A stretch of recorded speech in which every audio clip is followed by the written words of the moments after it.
நாம் தமிழர் கட்சின்னு ஒண்ணு இருக்குது. நான் இங்க அரசியல் பேச வரவில்லை, அந்த கட்சிக்கு விளம்பரம் செய்ய வரவில்லை. எல்லா கட்சிகளும் பல்வேறு அணிகளை கொண்டிருக்கின்றன. விவசாயிகள் அணி, மகளிர் அணி, இளைஞர் அணி, மாணவர் அணி, அப்படி இப்படி எல்லாம் வச்சிருக்காங்கல்ல. இது எல்லா கட்சியிலும் இருக்கு, நாம் தமிழர் கட்சியிலும் இருக்கு.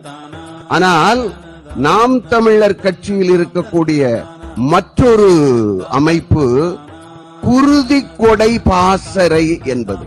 குருதி கொடை பாசறை தமிழ்நாடு முழுவதும் அவர்களுக்கு நெட்வொர்க் இருக்குது.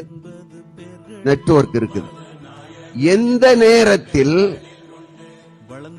எந்த இடத்திற்கு எந்த வகை இரத்தம் தேவைப்படுகிறது என்று அந்த நாம் தமிழர் கட்சியினர் யாராவது ஒருவரை அணுகினால் அரை மணி நேரத்தில் அந்த இடத்தில் அந்த வகை இரத்தம் அங்க போய் கொண்டே கொடுக்கிறதுக்கு ஆள்.